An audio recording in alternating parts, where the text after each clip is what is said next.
हमारा सौभाग्य है कि आज भारत के माननीय मुख्य निर्वाचन आयुक्त श्री ज्ञानदीप कुमार जी हमारे बीच उपस्थित हैं। आइए आपके कर्तव्य ध्वनि के बीच उन्हें आमंत्रित करते हैं अपने संबोधन और हम सबके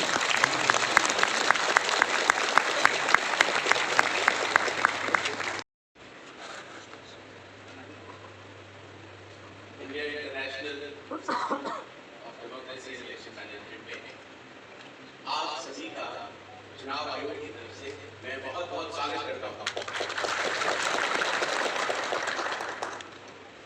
मंच पर बैठे हुए हमारे डायरेक्टर जनरल श्री राकेश कुमार वर्मा जी, पश्चिम बंगाल के chief electoral officer Shri Manoj, Orissa के chief electoral officer Shri Gopal ji, विभिन्न राज्यों से आए हुए हमारे जिला collectors, SDMs, DRO, AERO, BLO और बीएलओ सुपरवाइजर्स, आज इस हॉल में आपको विश्वास नहीं हो, हिंदी में बोलूं कि इंग्लिश में कि मलयालम में, आपने ट्रेनिंग तो सब अलग अलग भाषाओं में हिंदी कंफर्टेबल है, हिंदी में बोले कैसे बोल देता हूँ, हिंदी आती है, इंग्लिश आती है, मलयालम आती है। तो सबसे पहले शुरू करते हैं असम के लिए केमन आचे, हेलो, उड़ीसा के लिए अपन कोई कितनी आचे थी, केरला के लिए सुखमानो, पुडुचेरी के लिए वड़क्कम, और वेस्ट बंगाल के लिए बालू आचे। छोटा छोटा आता है, मैं सवाल में साथ में बोलता हूँ। प्रशासनिक अनुभव में इतने साल के बाद सारी भाषाएं तो नहीं सीख पाया, हिंदुस्तान बहुत बड़ा है, लेकिन कुछ कुछ भाषाओं के कुछ शब्द ये आज 15वां 15th ट्रेनिंग प्रोग्राम है। पहले सारे प्रोग्राम फील्ड पर ही होते थे और ये जो इंस्टीट्यूट ऑडिटोरियम आप देख रहे हैं, ये सिर्फ सीनियर अधिकारियों के लिए ही होता है। और अब ट्रिपल आईडीएम के दरवाजे खुल गए और वो सारे बीएलओ सुपरवाइजर्स, एसडीएम्स, जीआरओ, एईआरओ, तहसीलदार और कलेक्टर्स सहित सीईओस के लिए, सबके लिए ट्रेनिंग के लिए अब दुनिया का सबसे बड़ा इंस्टीट्यूट बन चुका है। अगर आप गूगल में सर्च करेंगे तो फिजिकल ट्रेनिंग देने वाला 6 या 7 हजार लोग एक साल से ज्यादा ट्रेनिंग देने वाला कोई भी इंस्टीट्यूट इस पूरे विश्व में नहीं। और पिछले 5 महीनों में, 5 महीने पूरे नहीं हुए, पिछले 5 महीनों में ट्रिपल आईडीएम में अकेले 7 से 8 हजार लोगों को ट्रेन किया जा चुका है। 7 महीने में बात और आशा है कि मार्च 2026 तक आगे आगे when we reach March 2026, we will have trained not less than 40,000 people, and it is not a small achievement. Training is what? The question arises. Training क्यों? 75 years से चुनाव चल रहे थे। हर चुनाव निष्पक्ष होता है, लेकिन फिर इस तरह की ट्रेनिंग की जरूरत क्यों? पता है, जो हमारा ट्रेनिंग मटेरियल था, जो हमारे स्टेट लेवल और नेशनल लेवल के मास्टर ट्रेनर्स थे, वो धीरे धीरे ट्रेनिंग मटेरियल कॉम्प्लेक्स है कि उसमें जो आधारभूत, जो फाउंडेशनल चीजें थी, वो छूटती थी या उनका जोर कम था। इसीलिए ये निर्णय लिया गया कि भारत का संविधान, लोक प्रतिनिधि कानून 1950, Representation of People Act 1951, Conduct of Election Rules 1961, Registration of Electoral Rules 1960 और कमीशन ने अभी तक जितने इंस्ट्रक्शंस जारी किए हैं, जो कि कुल मिला के करीब 12,000 पेज के वो डालते हैं, 12,000 पेजेस, जो कि एक आम आदमी नहीं पढ़ सकता। उसको स्टेक होल्डर वाइज एक बार दोबारा लिखा और ये काम इलेक्शन कमीशन ने पूरा किया। और आज जब आपकी ट्रेनिंग होगी तो आपके रोल से संबंधित चीजें आपको बताई जाएंगी।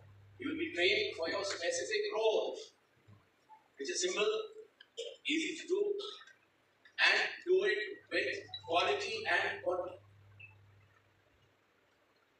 दुनिया में सबसे बड़ा चुनाव कहाँ होता है?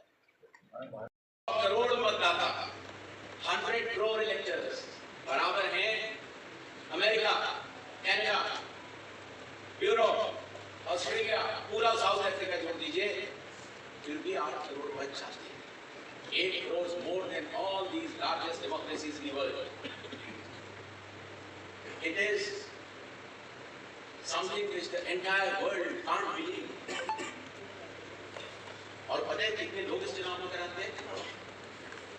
Any guess? 1.8 करोड़. जब मैं आपके सामने खड़ा हूं तो चुनाव आयोग का जो परिवार होता है लोकसभा के समय, चुनाव के समय 1.8 करोड़ लोगों का होता है. दुनिया में सबसे बड़ी सरकार कौन सी? भारत सरकार. 70 लाख, 70 लाख.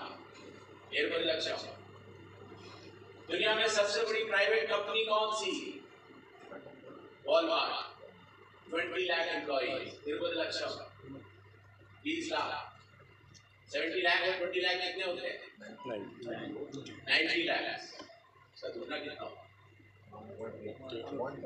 इलेक्शन कमीशन जब चुनाव हम कराते हैं 1.8% सरल काम नहीं. It is not an easy work. Every booth, the booth level officer does the same work in the same way.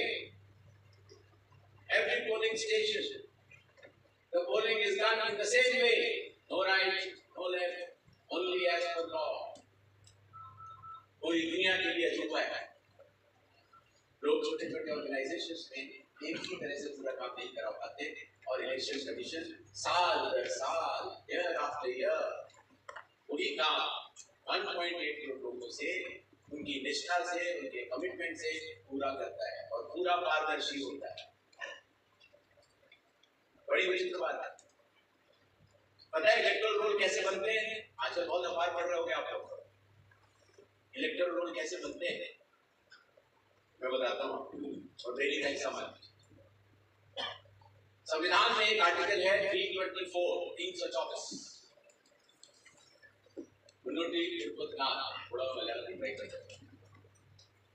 उस आर्टिकल के तहत चुनाव आयोग के अधिकार मिलता है कि आपको इलेक्टोरल रोल बनाना है और इलेक्शंस कंडक्ट कराने हैं.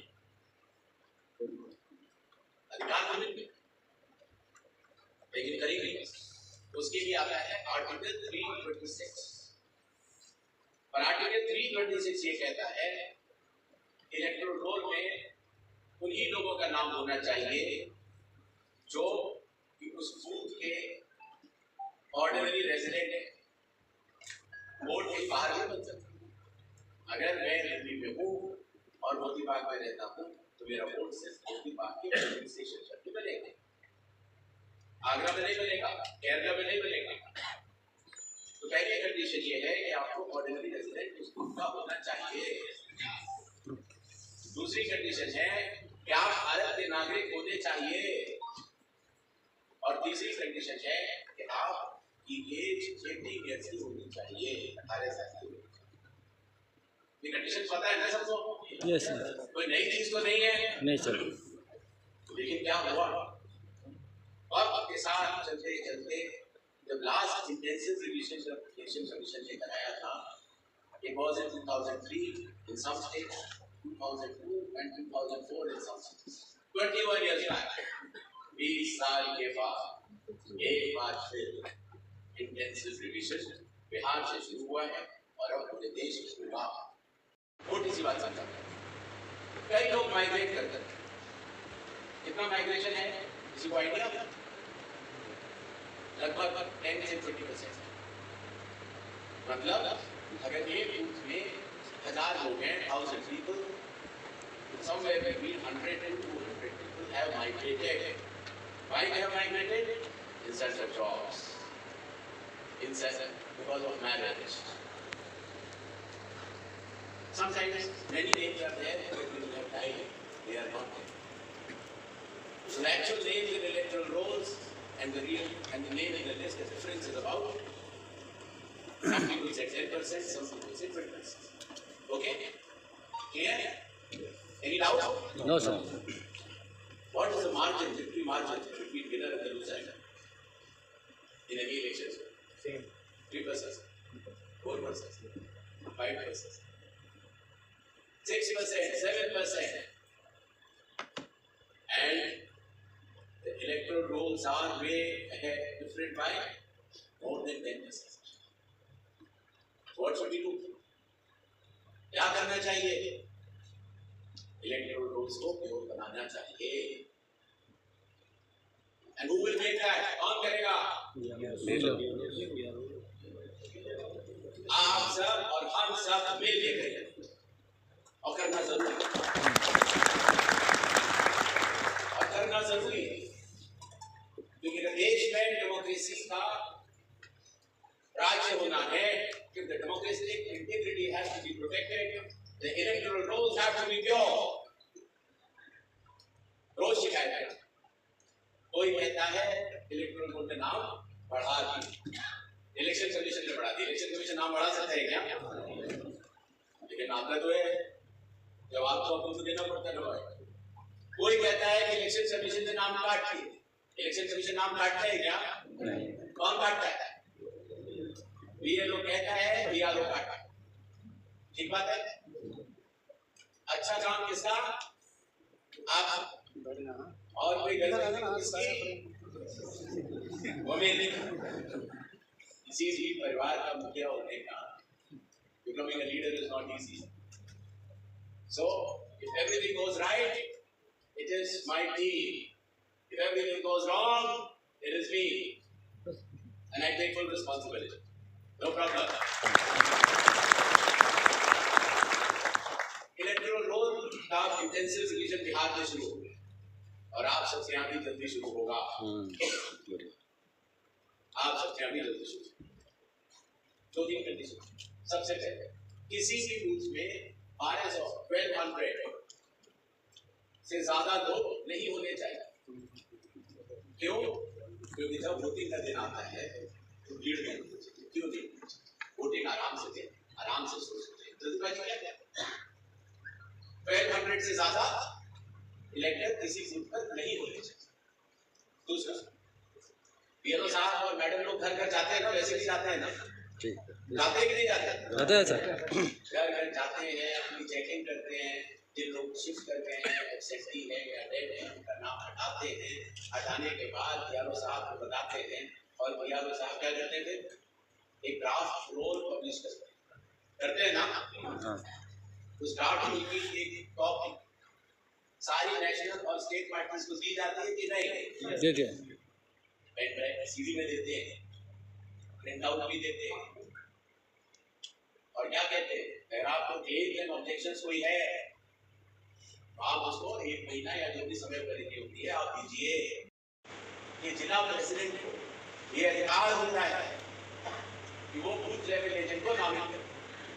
यस और नो? यस. हिंदुस्तान में 10.5 लाख लोग हैं. India has 10.5 lakh booths as of now. What है 10.5 lakh booth level officers, 10.5 lakhs. 4,123 electoral registration officers, 16,000 assistant electoral registration officers, 36 CEOs. तो ये सारे लोग मिलके जब क्लेम्स एंड ऑब्जेक्शंस आते हैं तो उनको देखते हैं और यहाँ साहब उस पर एक निर्णय लेते हैं. ठीक बात है. उसके बाद क्या होता है? उसके बाद BRO final electoral roll publish करते हैं ना. उसकी फिर एक कॉपी, हार्ड कॉपी और सॉफ्ट कॉपी हर नेशनल और स्टेट पॉलिटिकल पार्टी को दी जाती है. नेशनल पार्टी कितना है? 6. स्टेट पॉलिटिकल पार्टी कितना है? 67. इन सब को कॉपी दी जाती है और इंटरनेट पे कोई भी सर्च भी कर सकता है इसी की वेबसाइट पे. अगर उसमें भी गलती हो गई तो उसके बाद क्या होता है? ये काम तो कौन आता है? बीआरओ को कितने आता है? अगर बीआरओ के पब्लिश फाइनल रोल में गलती हुई तो क्या होता है? सब तो नहीं पता ना, इसीलिए ट्रेनिंग करते हैं. बाद डीएम साहब के पास या डीएम मैडम के पास एक अपील वो 15 डेज के अंदर करना पड़ता है। तो डीएम साहब और मैडम उसको करेक्ट कर सकते हैं, इंक्लूजन को, डिलीशन को, नाम हट गया हो गलती से या नाम गलत नाम उसमें आ गया। डीएम साहब के निर्णय के बाद या मैडम के निर्णय के बाद क्या होता है? सीईओ साहब लोग के पास अपील जाता है। सेक्शन 24 आरटीआई एक्ट 1950 ठीक बात है। अगर कोई भी गलती होएगा तो डीएम साहब के पास केस आएगा ना? यस और नो? यस डीएम साहब और मैडम से गलती हुआ तो सीईओ के पास आएगा ना? यस और नो? यस अभी जनवरी में आप लोगों ने फाइनल इलेक्टोरल बोर्ड पब्लिश किया था, एसएसआर के बाद किया था, किया था। आसाम में कितना अपील आया होगा डीएम साहब के पास बताइए तो? आसाम से कौन कौन है? कितना अपील आया होगा आप लोग के डीएम के पास? नहीं पता ना? क्या बताऊं? 0। उड़ीसा, उड़ीसा में लोग ज्यादा है ना? उड़ीसा से कौन कौन है? उड़ीसा में डीएम साहब लोग के पास कितना अपील आया होगा? नहीं पता। उसका आया होगा? नहीं आया। उड़ीसा में भी 0। केरला, केरला में सबसे ज्यादा लिटरेसी बोलते हैं। एक जमाने में मैं वहाँ असिस्टेंट कलेक्टर ट्रेनिंग हुआ करता था, उधर 100% लिटरेसी चल रहा था क्या? केरला में एक जिला है एर्नाकुलम, जहाँ पे चीज है, मैं वहाँ कलेक्टर भी रहा। एर्नाकुलम में 100% लिटरेसी का प्रोग्राम चल रहा है, वहाँ पे भी मलयालम लिटरेसी हमारे कलेक्टर होते थे केरला में, बड़े अच्छे। केरला में कलेक्टर लोगों के पास कितना अपील आया होगा? और कितने स्टेट हमारे उनको सब सालों में पता है? 0। वेस्ट बंगाल कितना अपील आया होगा? वेस्ट बंगाल के लोग हाथ उठाएं तो बहुत है। सबसे ज्यादा लोग वेस्ट बंगाल से हैं, तो अपील भी सबसे ज्यादा होना चाहिए। लेकिन आप लोगों ने अच्छा काम किया, अपील आया 0। ये मैं क्यों बोल रहा हूँ? ऐसा नहीं है कि हमारे लोगों से गलती हो गई, या तो आपका काम बहुत अच्छा था या लोगों ने अपील नहीं की। वही बात होगा ना? ये अपील का प्रोविजन कब से है पता है? 1960 अपील पैदा हुआ था 1964। अपील का प्रोविजन आज का नहीं है, लेकिन फिर भी कई लोगों को पता नहीं। कई लोग माइग्रेट कर गए, कई लोगों का मैरिज हो गया, कई लोग डेथ भी हो गए। इलेक्टोरल रोल को सही करना हमारी जिम्मेदारी है। अगर इलेक्टोरल रोल गड़बड़ है और 10% से गड़बड़ हो गए या विक्ट्री मार्जिन से ज्यादा अगर गड़बड़ हुए तो इलेक्शन वर्डिक्ट क्या होगी? ठीक नहीं होगी। ये काम हम लोग को करना चाहिए कि नहीं? विरोध बहुत होगा, किसी भी अच्छा काम को करने के लिए ऑपोजिशन बहुत होगा, प्रेशर भी बहुत आएगा। लेकिन चुनाव आयोग का कोई भी अधिकारी किसी प्रेशर में नहीं आएगा। ईमानदारी से जो एलिजिबल इलेक्टर है उसका नाम सूची में आएगा और जो एलिजिबल नहीं है उसका नाम नहीं आएगा। और यारों लोग जो निर्णय लेना पड़ता है, इतना अच्छा निर्णय लेना चाहिए आपको कि कल को न डीएम साहब आपकी कभी निकाल पाए, न सीईओ कभी निकाल पाए और न कोई कोई भी एलिजिबल मतदाता छूटना भी नहीं चाहिए। No eligible citizen of India should be left from the electoral rolls. यही तो चैलेंज है। एलिजिबल का नाम होना चाहिए और इनएलिजिबल का नाम नहीं। इतनी सी बात, और इसके लिए इतनी बड़ी ट्रेनिंग, इतनी बड़ी मेहनत, इतना पूरा बर्बाद। आज की तारीख में भी electoral rolls of India are gold standards. पूरी दुनिया में ऐसी कोई सूची नहीं है। There is no list in the world जिसको कि हर साल अग्नि परीक्षा करनी पड़ती है। हर साल उस सूची पर क्लेम्स एंड ऑब्जेक्शन आता है, हर साल उसका सिलेक्शन होता है हर साल। इसीलिए गोल्ड स्टैंडर्ड्स कहते हैं इलेक्टोरल रोल। लेकिन अब स्पेशल इंटेंसिव रिवीजन के बाद माइग्रेशन भी हमको हटाना है, डेट वोटर्स पूरी तरह से हटाने हैं और एलिजिबल सिटीजन जो 18 साल के ऊपर है उनको भी लेना है। और हम अब जा रहे हैं गोल्ड स्टैंडर्ड से डायमंड स्टैंडर्ड तक। पूरी दुनिया हमको देखे। अभी हम थोड़े दिन पहले स्वीडन गए थे, तो वहां पर जब लोगों ने ये प्रोसेस सुना तो सबको बहुत आश्चर्य हुआ। इतने सारे लोग इतनी मेहनत करते और ऐसा करते डेमोक्रेसी के लिए। हाँ करते, मेहनत से हम नहीं करते, लेकिन जो हमारा आउटपुट है वो अनडिस्प्यूटेड है। उस तरह का डिस्प्यूट नहीं होना चाहिए जैसा उधर वोट काट दिया, इधर वोट डाल दिया, कोई पॉलिटिकल रिलेशन नहीं। सिर्फ और सिर्फ कॉन्स्टिट्यूशन, लॉ और instructions of election commission of India, वही आपके लिए बाइबल है, वही गीता है, वही कुरान है, उसी से चलना। कोई राजनीति नहीं है। लेकिन ये काम आसान नहीं है। Is it easy? It's difficult. लेकिन कोई तो करेगा, कोई तो करेगा। तो कौन करेगा? हम ही करेंगे, सब मिलकर। एक आपको कहानी छोटा सा स्टोरी सुना, सीरियस बात है। सन किधर से उठता है? Sun rises from the east. Okay ना? ओके ना? पक्का सर। ओके।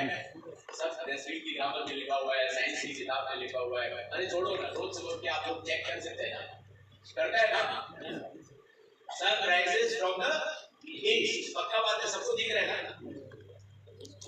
लेकिन क्या हुआ, अभी शुरू हो जाते हैं। एक टीवी बोल के मैं नाश्ता कर रहा था, देखा कोई बोल रहा है कि sun rises in the west. Sun rises नहीं समझते थे कॉन्स्टिट्यूशन आपके है ट्रांसलेट। दुनिया में सबसे ज्यादा ट्रांसपेरेंट चीज पता क्या? किसी डेमोक्रेसी में सबसे ज्यादा ट्रांसपेरेंट चीज क्या होती है? लॉ। सबके लिए सब लोग पढ़ सकते। डेमोक्रेसी में सबसे ट्रांसपेरेंट अगर चीज है तो वो है लॉ, कानून, संविधान। तो सबसे देखा sun rises in the east, और टीवी में शुरू हुआ sun rises in the west. तो क्या करना चाहिए? तो हमने मनोज जी को पकड़ा, हमने कहा आसाम से दिखाए हमारे लोग, भाई आपके यहाँ तो सबसे पहले उठता है, क्या कर रहे हैं बताओ ना। तो उन लोगों ने टीवी वाले से बात किया, भाई सबको पता है, इसको पता है, तो ये क्यों बोल रहे हैं वेस्ट क्यों बोल रहे हैं? सबको पता है कि चुनाव करना सोचा, इसे क्यों बोल रहे हैं? पता है वो क्या बोलते हैं? जर्नलिस्ट का जवाब बताऊं? Sir, sun rises in the east, old news sir. Sun rises in the west, new news sir. And competition sir. अगर मैं नहीं लिखेगा, अगर मैं नहीं बोलेगा, बाकी चैनल बोलेगा sir. Sir I have no option sir. लेकिन मैं जानता हूं कि sun rises in the east, आप हमको लिख के दे दीजिए, हम उसको भी चलाएगा। ऐसा होता है। शरावत जी बैठे हमारे डायरेक्टर, उनको हमने बोला भाई कुछ बनाओ, उन्होंने बनाया। अर्थ जो है ना वो एंटी क्लॉकवाइज घूमता है। आज से नहीं, सबसे अर्थ बना है चुनाव कानून सोचते हैं। आज से नहीं, जब से चुनाव आयोग बना है तब से कानून सोच रहे हैं, कानून की धारा ये, संविधान की धारा ये, उसी के तहत काम होता है। And sun rises in the east, prove कर दिया उन्होंने। अगले दिन अखबार बोल रहे क्या? वो बोल रहे थे sun rises in the west, लेकिन इलेक्शन कमीशन से क्लैरिफाई थे। इलेक्शन कमीशन का क्लैरिफिकेशन आ गया है, और इलेक्शन कमीशन के क्लैरिफिकेशन के अनुसार sun rises in the east. Commission की क्या बात है? कानून सब पढ़ सकते हैं, संविधान सब पढ़ सकते हैं, वेबसाइट पर क्लैरिफिकेशन क्या होता है? ये सच है, ये ट्रूथ है। लेकिन चलो कोई बात नहीं, 7 दिन हो गए। 7 दिन के बाद अपन सब लोग ऐसे बैठा था, नहीं है, शुरू हो गया sun rises in the north. अभी क्या करने का? हम लोग सोचा कि आजकल का बच्चा लोग जो है ना वो लेट उठता है बहुत, तो चेक नहीं कर पाते हैं सन किधर। अगर ऐसा नैरेटिव चलेगा तो बहुत कंफ्यूजन हो जाएगा। हमारी जिम्मेदारी है, हमें बताना चाहिए ये sun rises in the east. इसीलिए इस बार हमने शेरावत जी और मनोज जी को नहीं पकड़ा, हमने गोपालन जी को पकड़ लिया। गोपालन जी आप तो जवाब बनाइए भाई। गोपालन जी ने सबसे पहले वो मीडिया वाले से बात किया, भाई पिछली बार क्लैरिफिकेशन जीत लेते यार, अभी क्या है? बताया उसने क्या जवाब था? Sir, sun rises in the east, old news sir. Sun rises in the west, old news sir. Sir, you clarified. Sun rises in the east, old news sir. Sun rises in the north, is new news sir. I have no other option. मुझे तो करना पड़ता है साहब. आप जवाब देते हैं लेकिन मैं लिखेगा लेकिन जवाब देने में पुराना वाला जवाब नहीं चलेगा साहब. कुछ नया जवाब करना पड़ेगा आपको. तो गोपालन साहब का मुझे कुछ नया जवाब करना ही है. नया जवाब बने. There is a universe. There are equinoxes. There is Schrodinger equation to be put. There is Einstein. And all that put together we prove that sun rises in the east. What a document बड़ा हो गया. Let me also. तो पता है इसे क्या लिखा? Amidst lot of confusion. That where does the sun rise? Election Commission अपने दावे पर बरकरार. The sun rises in the east. Election Commission still maintains. और कॉन्स्टिट्यूशन की कोई नहीं पढ़ सकते, लॉ की नहीं पढ़ सकते. मेरा एक ऑफिसर इस गवर्नमेंट में भी ऐसा नहीं है जो कॉन्स्टिट्यूशनल लॉ को जानता हो. But Election Commission अपने दावे पर बरकरार. Election Commission maintains that sun rises in the east. चलो कोई बात नहीं, कम से कम मेंटेन तो कर रहे हैं. अभी इतना दाम तो है मेंटेन है. 7 दिन से रात के बाद 7 दिन के बाद sun rises in the south. अभी क्या करना चाहिए भाई? आप लोग बताओ, वही करेंगे. तो राकेश जी को अपने डीजी साहब ने बोला कि जब ट्रेनिंग चल रही है तो बोलने में सबसे पूछना, भाई हमें क्या करना चाहिए? आफ्टर ऑल मेरा फैमिली का जो मैं बोलता हूँ आपकी आवाज है ना. और जब आप हर वोटर के पास जाते हो तो आप मेरी आवाज सुनते हो ना. तो क्या करना चाहिए? तो बताइए क्या करना चाहिए? Sir, sun rises in the east, whole world knows sir. Sir, 100 crore electors know sir, sun rises in the east sir. Sir, the entire election staff knows that you work as per constitution law and rules sir. The entire election commission staff knows 1.8 crore people that sun rises in the east sir. Sir, let them make it rise wherever they want sir, it doesn't matter sir. Sun will continue to rise in the east, and that is why we are all here today. आपकी बात दोस्तों जाने से पहले जब भी आप लोग हाउस टू हाउस वेरिफिकेशन के जाएगा, अच्छा कपड़ा पहनते जाएगा, चुनाव आयोग का इज्जत है. जो आप लिखता है वो चुनाव आयोग ने सब लिखा. इलेक्टर के लिए तो वही इलेक्शन कमीशन है ना, है कि नहीं? पूरे दुनिया के सबसे बड़े इलेक्शन कमीशन की इज्जत हो आप. प्रेस से पहले वोटर से पहले मर्यादा से बात. अब हम लोगों ने वेरी फर्मली हो ये तरह नहीं दी उनको दीदी को माता जी रिस्पेक्ट से बोलना है. ठीक बात है. जो इंस्ट्रक्शन है उसको सिंसियरली फॉलो करना है. अगर किसी हेल्पर को कोई परेशानी है, कोई बूढ़ा आदमी एक मिनट रेडी है, जब आपको समझ नहीं आ रहा कैसे करना है तो आप सब लोग के साथ वॉलंटियर्स भी लगाए जाएंगे. वॉलंटियर्स को बोलना, भाई साहब का थोड़ा मदद करो, इनको भी कागज लेने में देर हो रहा है, इनका फोटो नहीं दिख रहा है, will help them because no eligible voter should be left. एक को भी नहीं छोड़ना है. लेकिन साथ ही साथ कोई एलिजिबल नहीं है, जैसे कई जगह होता है, वो अपना वोट बनवा लिया, अपना जहाँ घर है, नौकरी करता है मुंबई में, दिल्ली में, उधर भी वोट डालता है, इधर भी वोट डालता है. वो नहीं करना भाई. वोट एक जगह हो सकता है, दो जगह वोट होने से क्या होता है? जेल होता है. पता नहीं लोगों को, इसलिए लोग बनवा लेते हैं. कानून के हिसाब से ये ऑफेंस है, इसमें जेल होता है. लेकिन अब क्या करें, अपना दोनों जगह का बीएलओ बोल रहा है, आदमी इधर रहता है. अभी क्या करें बोलो? बिहार का बीएलओ बोल रहा है नहीं साहब इधर ही रहता है, इसका वोट बनना चाहिए. दिल्ली वाला बोलता है नहीं साहब इधर ही रहता है, बनना चाहिए. ऐसे कैसे होता है? एक आदमी दो जगह ऑर्डर प्रेसिडेंट कैसे हो सकता है? ऑर्डर प्रेसिडेंट एक ही जगह होगा, उसका घर किधर भी होगा. मेरा घर आगरा में है तो क्या होगा? आगरा में तो नहीं बन सकता. ये कानून मैंने नहीं बनाया, मेरे से मैं ही बनाऊं. इसको डिबेट करता है. हाँ बैठे हो भैया, उधर का वोट करो. ठीक बात है. अगर किसी का 2 वोट बनता है तो जिसके पास 2 वोट है वो गैर कानूनी है, लेकिन इतना सारा FIR थोड़ी करेगा।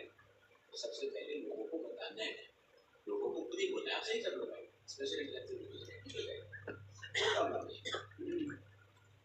लेकिन 1 जनवरी 2026 के बाद किसी का 2 वोट हुआ तो FIR होगा। जो 2 BLO लोग हाँ बोल रहा है, दोनों जगह रहता है, उनको छोड़ना चाहिए कि नहीं छोड़ना चाहिए? नहीं छोड़ना चाहिए ना। डेमोक्रेसी के संग गड़बड़ है, इधर भी वोट डालेगा उधर भी वोट डालेगा, ऐसा नहीं हो सकता।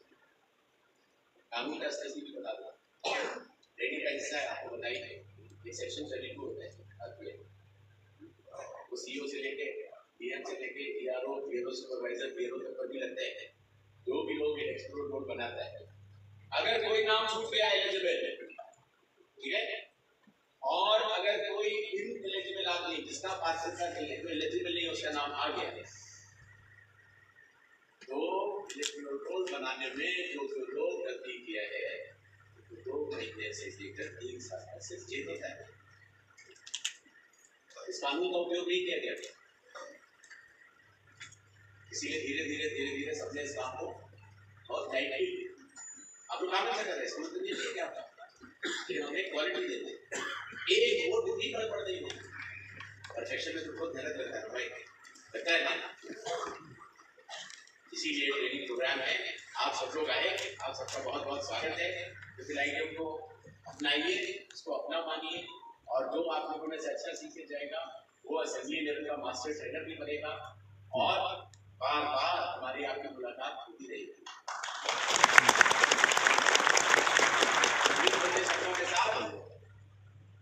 Wishing you and the democracy all the best. जय भारत। होता है जुडिशियल, होता है ना, एक हिलर होता है एग्जीक्यूटिव, जो सरकारें आप चुनते हैं, एक हिलर लोग बोलते हैं मीडिया भी होता है ना, एक हिलर लेजिस्लेचर भी होता है, संसद विधान। तो किसी ने बोला कि 5वां पिलर है इलेक्शन कमीशन, पता है मैंने उसको करेक्ट किया, और क्या बोला, मैंने करेक्शन किया, और वो बात आपके दिल में होनी चाहिए, दिमाग में भी होनी चाहिए। करेक्शन ये किया कि डेमोक्रेसी के ऊपर 4 पिलर खड़े हुए हैं, लेकिन उसकी एक नींव थी, अब नींव के पत्थर हैं, वी आर द फाउंडेशन। याद रखना इस बात को। Thank you.